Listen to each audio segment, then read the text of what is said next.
fine. That's probably a good idea. Yeah. That probably is. Hi. Let's see. Oh, Jennifer, hello. Hi, how are you? Good, good, good. So I thought I'd start by showing you how to put your name at the bottom. Have you guys used Google Hangouts before? No. Never. Okay, well this is cool then, because this is such a great tool to use for students if you need to tutor students or have students that couldn't get to school and you want to talk to them. If you have parents for parent conferences and you want to talk to them rather than they can't get in and you want to talk to them, Google Hangouts are wonderful because most people have a Gmail account now, which means they have access to Google Hangouts. So it's worth it to try it out and then see how it works. It's easiest if we're just doing this face-to-face and you're not taping it. Then that's really not terribly difficult. If we start, we are taping it so I can post it on our wiki stream later. And we're also going to do some screen sharing. So they're not hard by any means, but they do up the level a little more. So you see your left side of your screen. If you hover over it, you get a whole bunch of tools over there. Yes. You've got the comments. I think I'll bring up the chat if anyone wants to chat with us. And the screen shares that green, it's a white arrow on a green background.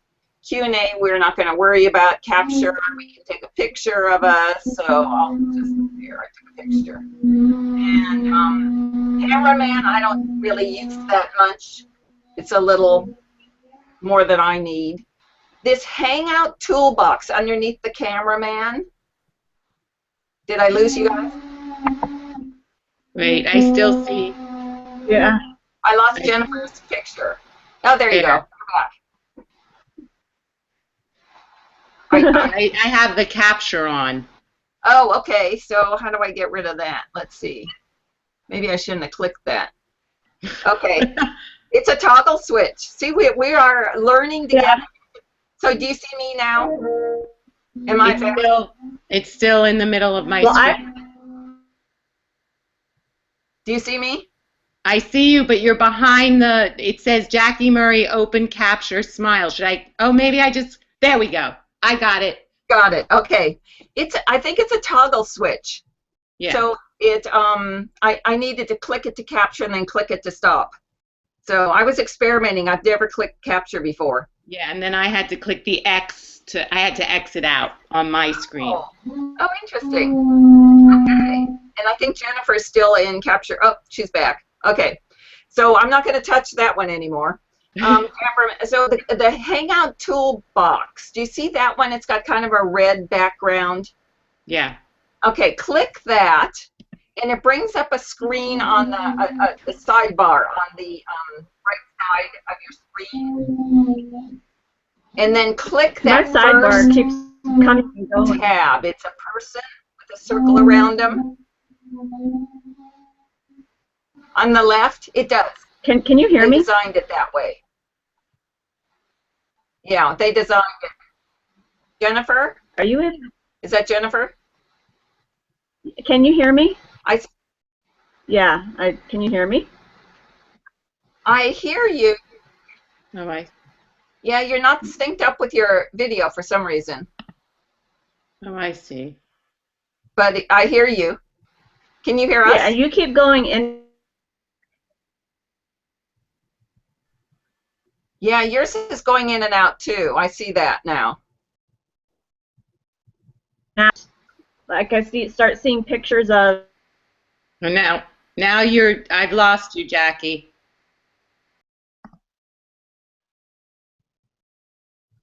Pictures of what? Oh, there you are. Oh, I see. No overlays.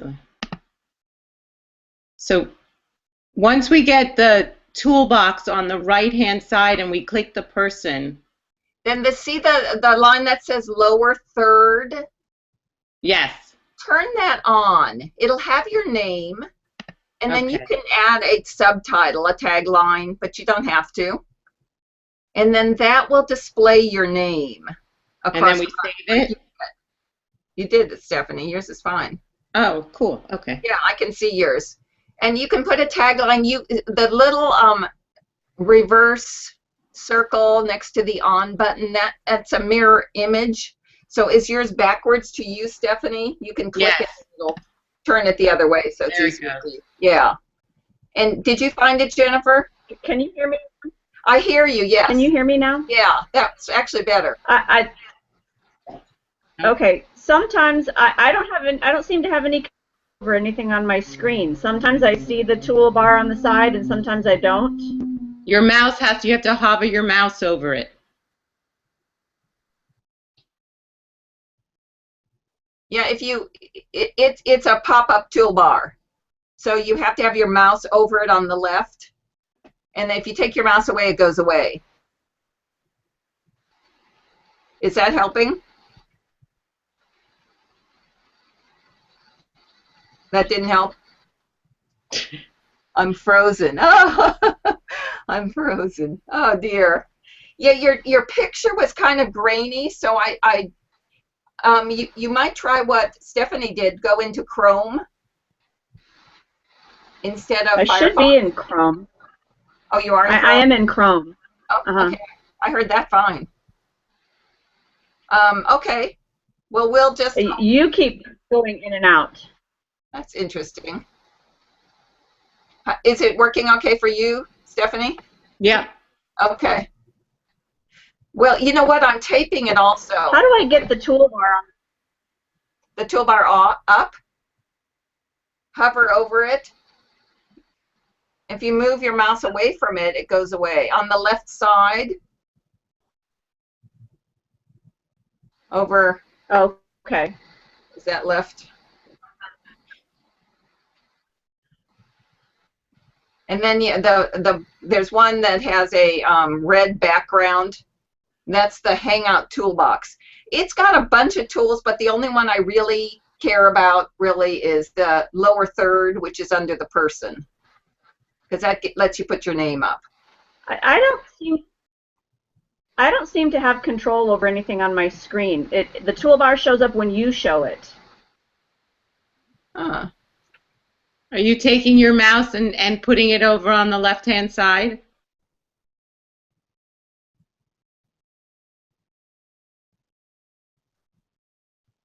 Oh, did she freeze? Yeah, and she's back. Yeah. Well, we'll move on. You don't have to do the lower third, but at the end of this, maybe you and I'll spend some time and see if we can work that out, because maybe we'll close. It might just be a bad sort of. Here's another person for you, and we could close it out and start over again, just you and I, and we'll see if we can work out the Hangout. Okay.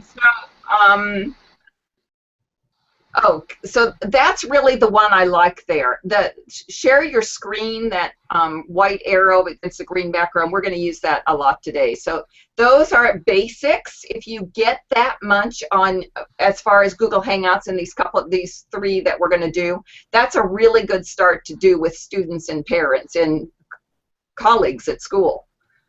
So, okay. So I'm going to share my screen because I want you to help me plan our session. And I'll show you what I have planned, and you tell me if I should add anything to the list. So these are what we gathered in the last session and what I gathered from talking to you guys.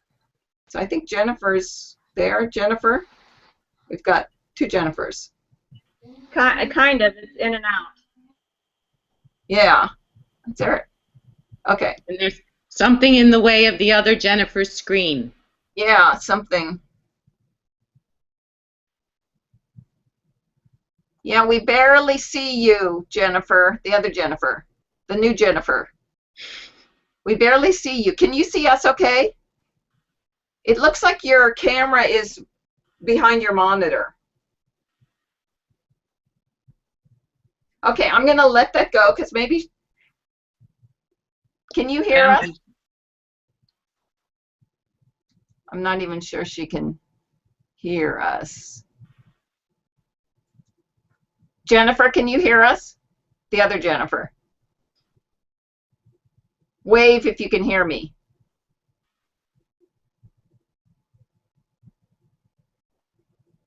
Yeah, this is okay. So I'll see if she can work out that problem, and I'll keep going here.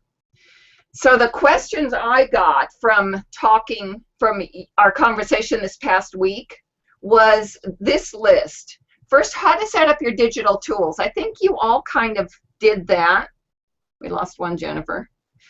I think you all did that pretty well. The blogs, there's some questions about the blogs as far as posting to them. Let's see if Jennifer Campbell has a better link this time.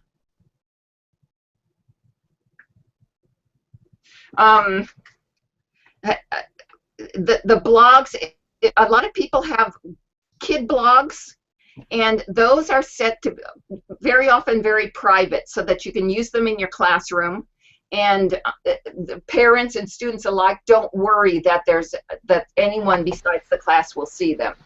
So that is why they're very private, and I think they gave a lot of people some difficulty with using them because they couldn't post to them. So does anyone here have a kid blog as their blog of choice for this class? No. Okay, but did you experience the problem of trying to post to someone who had a kid blog? I did, yeah. And it said you had to be a member of the class. And that is reaffirming in its own way that they are very private. So it's a good choice for a tight group that you're going to communicate and collaborate among, just your classmates and no one else. And they do work that way because I run them in my 5th grade classes, and that's exactly how they work. It's a very safe environment. But for our purposes, I'll suggest to anyone in the class that you open it to public for the moment so that we all can comment, and then change the setting back to private when our class is over so you can use them in your class. And that'll solve some of the problems people had with commenting. Then Twitter, there were some concerns with Twitter. Anyone have trouble with Twitter in here?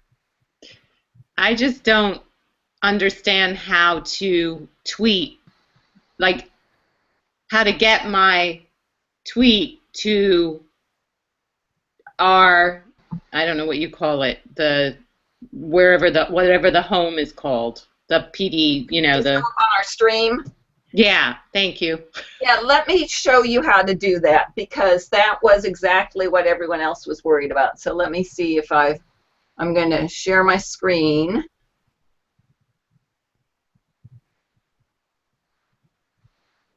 And Twitter is...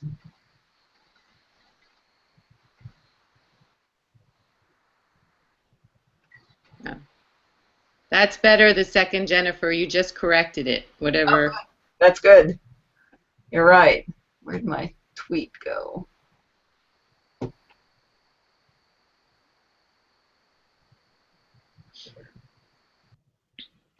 Okay, let's try this. Okay, so we're on our Twitter stream. Can you all see that? Yes. Okay. We're on our Twitter stream, and it's called, the name of it is Summer PD, but you reach it with the @TechTeacher2009. So if you want to post something on this Twitter stream, you use @TechTeacher2009, and it goes on this stream. Just like each of you have a name on your Twitter stream. Here's, I think this is Lonnie @Dembar75. If I click there and go to Lonnie's, that's her stream. So everything that I append @Dembar75 goes on her Twitter stream. It won't go on mine. You have to say @TechTeacher2009 to have it show up on our Twitter stream, because that's the handle. It's like if you have an envelope, you have to put an address on it. In Twitter, the address is that ampersand handle, whatever you put there. So ours happens to be TechTeacher2009. Okay.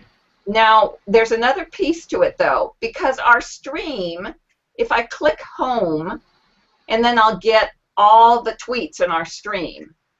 And it can be a lot to try to get through.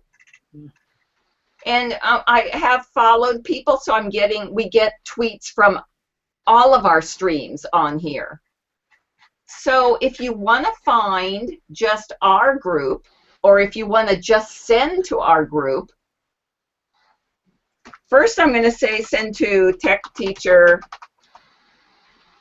I'm going to put that hashtag because that will search within our tweet stream, our Twitter stream, to find just the ones that deal with our class. So if I do that and then say test, and I'm going to tweet it, so it's sending it to our stream, but it's also putting this on. Right. I did. I tweeted it the last class. Okay, test 2. Okay, so now it is there, and there it is. It shows up. It's at the top. But if you arrived here an hour later, it might be buried somewhere. So you want to search for hashtag summer PD 2014. And then you'll only get tweets that have that hashtag. So as you're working on our stream, you want to put that hashtag as well. Tell it where to go, but then also tell it what floor to go on. Jennifer Lee looks like she's having an audio issue. Yeah. So let's answer her. So I'm just going to say reply. The answer, guys.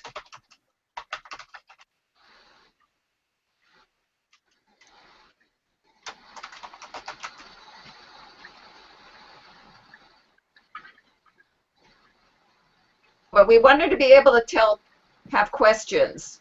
Would one of you mind manning this Twitter stream during our 1 hour and tell me if anyone asks any questions there? Sure. Oh, so how would we do that? Open it up in another tab? Open it in another tab, and I'm going to say Stephanie is monitoring. I'm going to run out of room. Monitoring. So I'm going to take. I only have 140 characters, so I'm going to take that out because I won't have room for it. I'm taping it so you can watch later. Stephanie is monitoring tweet questions with Summer PD 2014.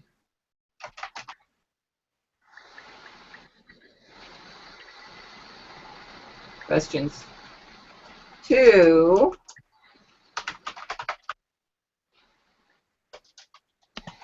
What is it? Okay, and so I'm out of room again. This is how Twitter teaches to write concisely.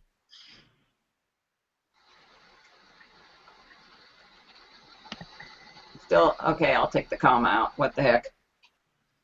Did it. Okay, so now what you'll do, Stephanie, and anyone else, put your search up here, Summer PD 2014, search it, click the all, because then you'll get everything that comes in. Not a clue, we'll watch later, missing this. Okay, and mine will come up in a moment. But see, she did the right thing. She put both of those in it. Right. And then click save, and that will save that search. So you never have to type it in again. It'll just show up under your saved searches. Okay, so you're on that. Does that help with Twitter then? Yes. Any other clarifications about Twitter? It is a lot to cover about Twitter, and it works because kids want to learn it. They want to be able to communicate in this way because it's cool and fresh and new, and that'll go away after a certain amount of time. But right now, it's just a great way to get them to practice speaking and listening skills, to practice writing skills, to collaborate, even to assess their knowledge of something. Give them 140 characters to answer a question, to share notes on a topic. Under the hashtag has to be unique. So Summer PD 2014 is unique. No one else uses that besides us. So you have to make sure your hashtag is unique. You can't use something like homework because there's too many people have that hashtag. So it's a really good way, but you can see it takes a little bit of work.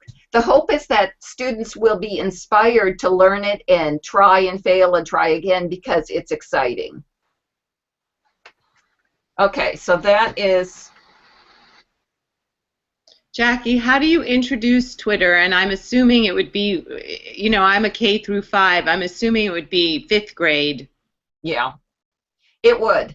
I introduce it by first getting a buy-in from parents. Yeah. A buy-in from admin. Okay. So it takes some education on both of those fronts. But if you explain it that it is in a unique position to really serve the needs of reading, writing, speaking and listening skills, Common Core skills that maybe you have some standards it's kind of hard to tie into other lessons, and Twitter ties them in really nicely and authentically for students because they will be so excited they get to go on Twitter as 5th graders. Now, I wouldn't have them have their own account in 5th grade. I would have them use a class account. Okay. Yeah. So, but definitely you have to start with a buy-in because a perception is that social media, that's nasty. You can also do a lot of... Yeah. Yeah. That was good. You can hear me? Mm-hmm. You have a question? How do you... Yes. How do you make a class account for... Just like I did here. Summer PD and Tech Teacher 2009. I could have given you all my login for this account. Rather than you creating your own Twitter accounts, I could have had you all log in under my Tech Teacher 2009 account, and then you'd log in and then you'd tweet to Tech Teacher 2009 with the hashtag. I could have done that, but I didn't because you guys are adults and you can all have your own Twitter stream. And I think a lot of you already had them when we started. But with students, you probably don't want them to have it. If they're middle schoolers, high schoolers definitely can, but you just have them all share the same account. Now you then are in charge of monitoring it. So you quickly will teach them that it's for classroom purposes only. That's it. And that, you know, that's a little bit of a learning curve, but kids figure it out. Does that help? Jennifer? I'm not sure. Oh, maybe she froze. Yeah, okay. She looks frozen. Yeah. Okay. So that's Twitter. The 60% rule. That I'm going to talk about that. Let me go through the questions first, and then I'll go back and address them each. But I'm definitely going to talk about the 60% because that seemed, I could see people, a ton of work coming out of you guys, and then still people weren't feeling like they could cover all the material. So I definitely want to address that, and I'm going to, and then you tell me if it works. Embedding tuxedos seem to be a problem for a lot of people, so I'm going to go into that. And the Vokies didn't seem to be a problem for anyone. There were a lot of really nice Vokies, but I'll ask you all if that's an issue. Using digital tools in general, I'm just going to cover that in a general sense because we are trying so many of them in this class. So I want to make sure that I explain the idea. It's kind of lots of stuff thrown at you, but certain things I want you to get out of it. Someone brought up an online start page, so I'll mention that and see what you think. And then the back channel seemed to be kind of an issue with a lot of people. So I'm going to go back at that one. So let me go so you can see all that list.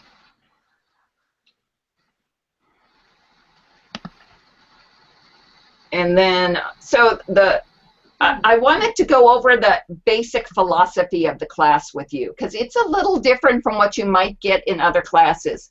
I'm not here to teach you how to use 31 different tools or 60 or whatever it comes out to in the activities.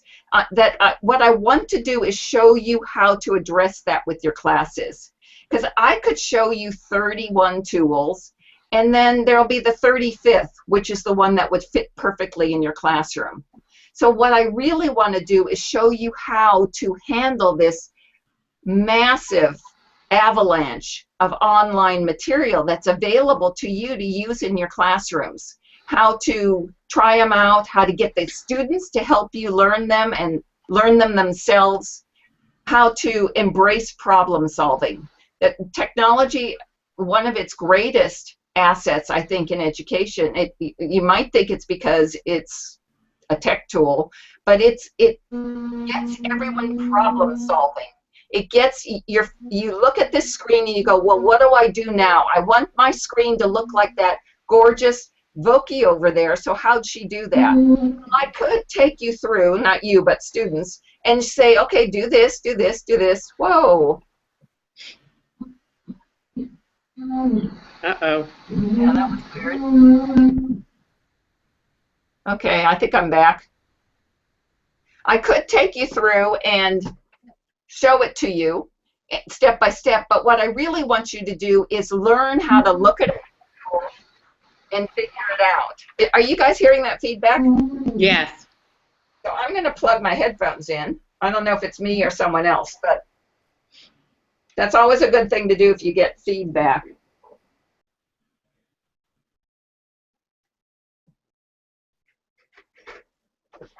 Okay. So that's really my main goal, is to show you how to handle all these different tools and not feel like, okay, I learned those 30, but what about these other 5 I didn't get to learn? And I don't want you afraid to make mistakes.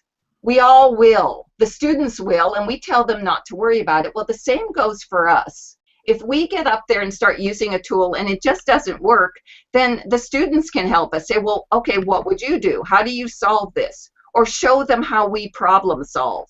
That is a really valuable tool for students, to see that failing or making a mistake isn't the end of the world. It doesn't mean I failed, I've got to give up. It means go at it again. So to teach them your philosophy of problem solving is very valuable. So that's my biggest idea in this class, is to show how to address this massive amount of technology that we're faced with. Okay, so we have, I think everyone did fine with the blog and digital portfolios. The Wiki personal page you're on is a digital portfolio. You can use it that way with your students. It's really nice for that purpose because it collects everything. As you've probably already seen, we put text, we put pictures there. If you've embedded your Voki in there, you see you can take those embed codes and put them in. It does a lot on a wiki page. There are other tools that do that too. There's other ways to collect your information and put them on a digital portfolio. I happen to like wikis, but Edmodo's pretty good. There's a lot of different ways to do it. So this is just an example for you of how a digital portfolio works, so you don't have to feel like you need a binder. That's the only way to collect those materials. Jackie? Yeah. Jennifer Lee has a question about, actually, how do you keep track of all your logins? Is there a way for students or parents to access your start page at home? Yes. How do you keep track of logins? We need to teach students about privacy and how they need to keep logins private.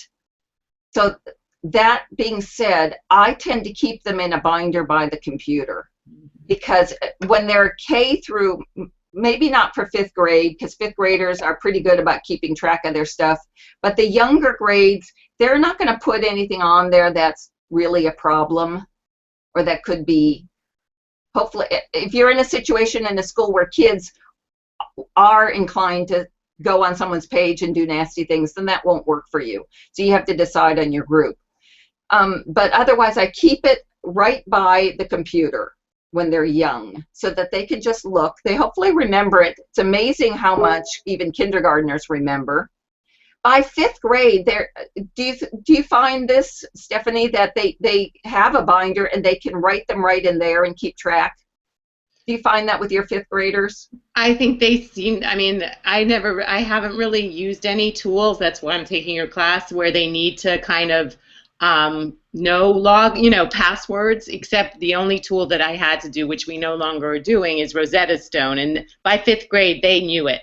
Yeah. And I kept a binder. And if they did have a problem, I'd go a walk over with the binder and say, here it is. I do that for some programs too, because they write it down wrong. I want to be their last resort for that, because you can go crazy telling kids what their login is. Oh, yeah. And they'll not feel like looking it up, so they'll say, oh, I can't remember, it doesn't work. And you can just do that all day long. So I try to avoid that. I'm pretty aggressive about avoiding it, that it's their responsibility. Even third grade, that works fine. For younger, I'm not. It's a learning curve. So do you keep a binder at each of the computer stations? I do. I have a binder at each computer station. And Okay, it's sectioned off by their grades, so they shouldn't go into any other's grade. It's kind of the honor system. Yeah, but I don't really have enough room to do that on mine. So do the kids bring notebooks into class with them? Not generally, no. Okay. So then I would say if they have a file folder of their own that they can access, to have a list called passwords, logins, and they keep it there, so that's their access to following up. That's a good idea.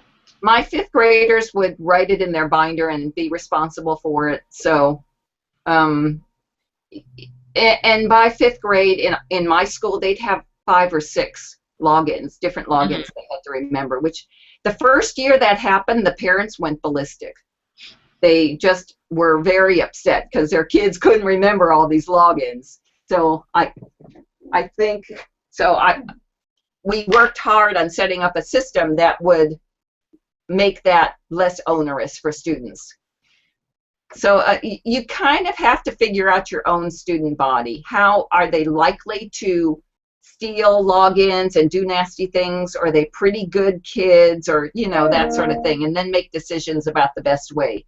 But it's a fact of life that they're going to have to remember logins. Right. So yeah, so I just tell them that's the way it is. You got to remember them. Let's figure out the best way to do it. Okay, so what do you guys use for digital portfolios? Frankly, last year was my first year, and I was supposed to be the librarian, and I ended up having both the library and technology. So I'm still on a learning curve. Okay. You'll definitely want to have a digital approach to it. If you're in an IB school, which I don't think anyone in our class is, but they actually insist on a portfolio, and digital is the logical way to do it. Can be as simple as a file folder on the school server. Well, that's what I have. Yeah, and I think that's a really good start. It's not collaborative, it's not publishable, it's not those things, but it's a really good start. Google Apps is a really good start too. It's more of a list than like our wiki page. It's very visual. You can put the pictures, embeds, you can put videos, all sorts of stuff.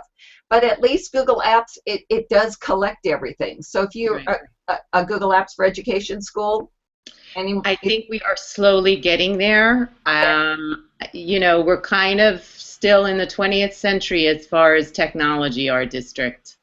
Okay. But, I think... well, a lot of schools don't do it for 5th grade and under, or under 5th grade. So right. I think they're doing it in the high school. I think every high school kid is going to have an account, but I'm not sure that they're going to do it in the elementary schools. Yeah, and there's a lot. It's a little tricky still. So I don't know. I wouldn't want to put 3rd grade and under on it. I think they'd spend more time trying to use it than using it. Yeah. So okay, so Twitter. So we talked about Twitter. All right, so let me see do my screen share again.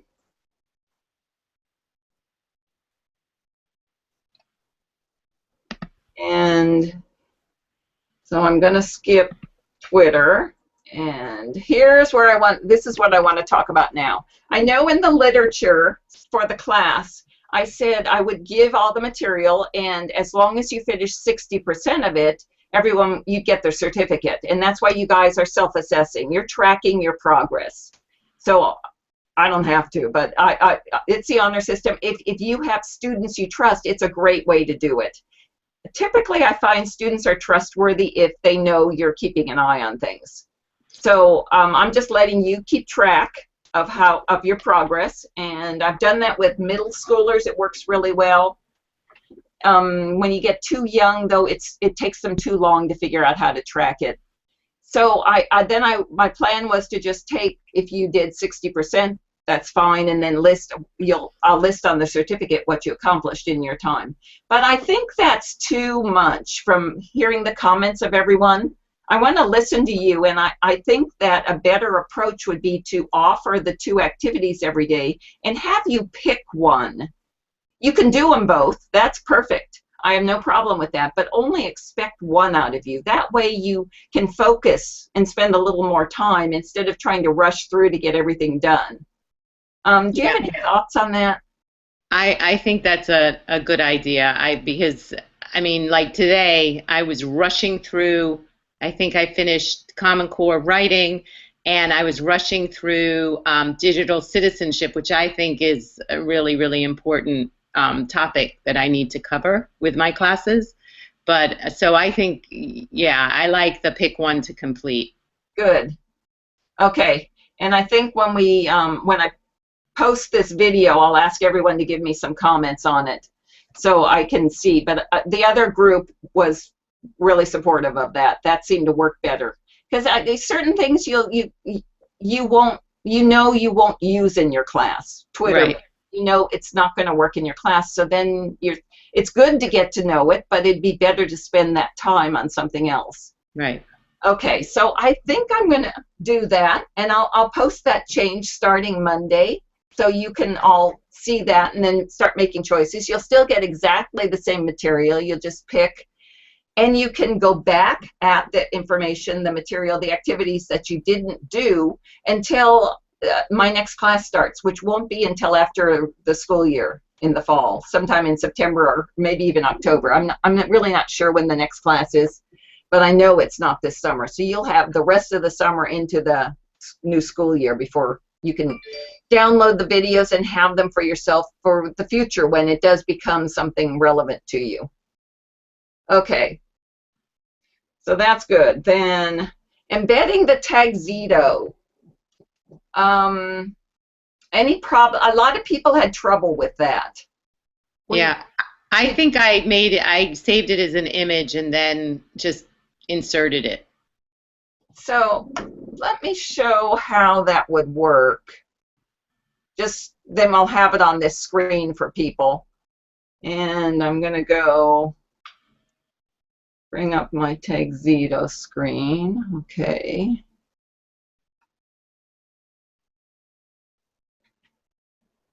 This never looks the same.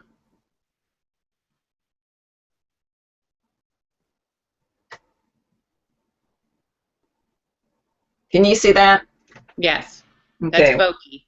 Yeah. Yeah. Can I type that wrong? Okay. So this is Tagxedo. It has really a lot of stuff here. Wordle is much simpler than Tagxedo. Yeah. Yeah, so it might be for younger kids, Wordle is probably a better choice. I didn't pick it because I kind of thought most people were familiar with it, so I was trying to give you an option. So here you can start with a quick start with filling out any of these and then submit, or you can do create over here. They use the word load instead of add words, but that's where you put them. You can put your web page there, and if I put my blog, and then you click submit, and it's rendering it, and now we've got it. And it's the bigger the word, the more often it appears. So you have that. This way where it pops out is what it happens if you embed it rather than grab a screenshot. Now, I do a screenshot without any problem. I just can go to, do you know, what tool do you use for a screenshot, Stephanie? I have a Mac, so I just use the Shift Command 4. And it grabs a screenshot. Does it let you make the selection smaller?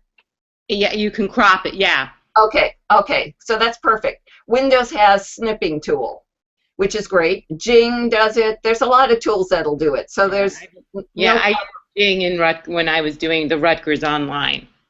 Okay, so a snipping, any sort of a screenshot is fine, and I generally recommend in classes, I don't want the students to save from the site they're in. I want them to take a screenshot because I don't want them leaving their footprints all over, their emails and names and stuff, because you usually have to log in to save.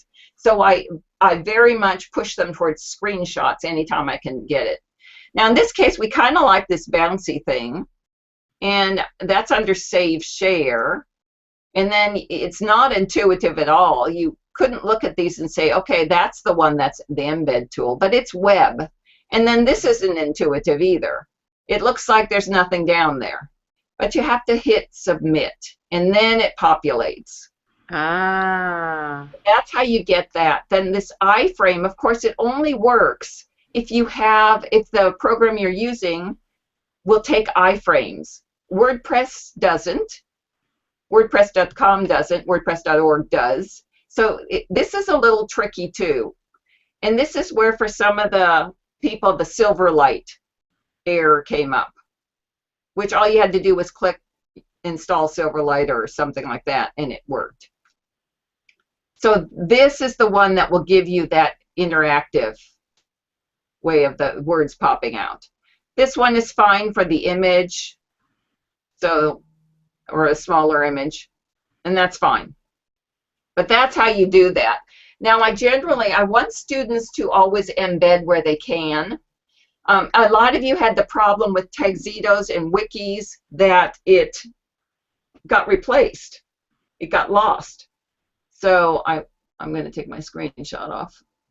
And that's because we're all on the same wiki, and it doesn't recognize the difference between pictures. So you have to have a unique name for every picture you save to the wiki, to our wiki. But if you did Tagzito Stephanie, you'd probably be pretty unique. So that's how those work, and they're pretty cool. The students love them because they pop out. Right. And they teach them embeds, and I want the students to get used to embeds because of Animoto and some of these other tools that are really cool. You want them to know how to use embeds. Some of the timeline tools where they can create a timeline online and then it's active on their blog or wherever they're putting it. Okay, so we're okay with anything else on Tagzitos? Yep. Vokies, I think you were fine with your Vokies. Yeah, I was fine. Okay. So the tools in general, there's a lot of tools, and they're all different. You would wish that they all followed the same guideline, but they just don't. They all have their own way. Some of them require a login, some of them don't, but some of them do certain things if you log in and other things if you don't, and they're all different. So when you're going to use a tool, you kind of have to preview it first. My hope is it wouldn't take you too long, because you want to start with, once you understand how tools work, that you're looking for a start button, you're looking for a share or embed tool, you're looking for toolbars at the top and the sides, and you're looking for certain things that all of them do have to guide you through the process. And you're aware, okay, I'm going to look for them. I'm not going to expect it to jump out and pull me in. And that's what students usually think. Okay, I'm here, now what do I do? Right. Find the start button. So they're still all a little different. So a couple minutes is probably all it takes to preview a tool that is somewhat standard, knowing that none of them are standard. Some of them are much harder, so that's not going to work for them. Like Google Apps. it just is not the same at all. You have to spend some time doing that one. But some of the ones we're talking about, like the different back channel devices that you could kind of go in and look at them. Bubble Us, some of the mind map tools, you can kind of go in, and I know some people had trouble with Bubble Us. It wouldn't do certain things, and that's true. It just doesn't. It's not a very robust tool. What it is simple, and you can take a screenshot of it. So to get more robust, you want to go into a different sort of mind map tool. But we have Kidspiration and Inspiration. Oh, yeah. See, that's wonderful. That's a really good one. I love that one. Yeah. And that's easy for kids. Yes. Yeah. I did it with my 2nd grade. So. Oh, that's wonderful. That's really nice. And that's much preferable to Bubble Us. It's night and day with those two. And I bet Kidspiration is as easy as Bubble Us. So it's just more expensive. It's not as cool. So I do tend towards free tools. And then every once in a while I have, like KidPix. I really like KidPix, although, you know, they don't have a Chromebook version. So they're going to get just run over by a train if they don't fix that. Well, we have Windows, and they got us new laptops, Dell, and KidPix I love because of the stamps, and I mean there's so much to do with it, but it doesn't work on this new laptop, which kills me. It doesn't? Is it a Chromebook? What? It's not a Chromebook, it's a regular. No, it's a Dell laptop. Oh my goodness. Yes, we're in the dark ages in my district. I have no iPads. Oh boy, but I can't. That's really frightening that KidPix wouldn't work. No, it doesn't work. It comes up with a strange. You can use it, like it comes up with an error message when you first go in. You can use it, but you can't save anything. Oh, gee. So now you're going to do screenshots, but you know I use KidPix with kindergarten and first, and I don't want them having to do screenshots every time. No. We have Paint also, but I don't really like Paint because you can't edit any writing in Paint. Yeah, that's a big downfall. It's free, so what about Tux Paint? I haven't tried that. It's a free download, but it is software. It's a free download, and it's very much like KidPix, but it has some problems, especially with saving is one of them. Mm-hmm. So, but it's got a lot of the stamps and paintbrushes and cute things that KidPix does. It's an option a lot of teachers pick, but I'd take KidPix. Wow, that would break my heart. So, oh boy. The nice thing too, the last thing. Almost, I'm just about done.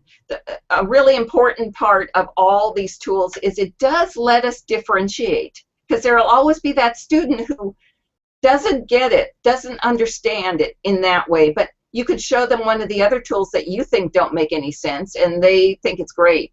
I've experienced with the timeline tools, I have 4 or 5 options for timelines, online timelines, and I no longer recommend, because the one I like best, everyone goes, well, this one's much better. So I don't even recommend anymore. I just say pick one, try them out, pick one. So the more tools, then you can pick exactly what differentiates for your particular student, or let them pick. Try a couple out and they can pick. So that's a real plus with having a variety of tools that you're familiar with. And my last slide is just class internet start page. Someone brought that up, and I posted a video about it, but it's not on our list of topics. I'm happy to add it if anyone's interested. So. What was the last one? I didn't hear that. The startup? Class internet start pages. Yeah, I actually did, as per your recommendation, I was on your blog one day, and I saw a proto page. I love that one. And that's what I use. And how but it hasn't really become automatic for the kids yet. To go there? Yeah. So my admin at my school wouldn't let me use it as the internet start page. What they have to do is it opens the internet using the school's start page, and then they have to click a button. Is that what yours are doing? Yeah, that's what they have to do also. Yeah. So yeah, and that's There's a got lot of navigation, which sometimes I think turns some of the kids off, you yeah, know? exactly. I completely understand that. And I argued and fought with them and I lost. But I can see their viewpoint. They want all the computers to start up the same way. So, all right, I give up. So let's not differentiate. We're teachers. We wouldn't do that. Put it in the box, do it the same way. So, yeah. The nice part is that parents have a link then they can use at home and say, okay, anything on this link is safe. And that's been a real plus with the Internet Start page. Right. All right. Did you have any other questions? No, I think I'm good. Good. I'm just it's incredible how much material that you're sharing with us. I'm just loving everything. Thank you so much. I'm glad to hear that. Because it could be overwhelming and depressing, or I would hope not, but I wanted to give enough that it would suit everyone's taste. So Right. I mean, it is overwhelming, and I'm sitting here going, well, how can I use it in my class? How am I going to? So it's just a question of, thinking about how I'm going to use the tools and also cutting myself a break, knowing that I can use it and it may not work well, right. but it's just a question of trying it. That's true. And then the students see you're out there trying things, problem Right. solving. You're modeling it for them. So I Right. love it. It's such a high to figure something out. I get that more in technology than anything else I do, that, oh my goodness, I solved that problem. Right. I love that feeling. All right. Thank you. It's been Thank very you. fun. Jennifer, we're about to leave, but this is taped, and you'll be able to watch it on our stream as soon as I get it posted there. All right, guys. I'll see you Okay. soon. Okay. Have a good rest of the weekend. You too. Bye. Thanks. Bye.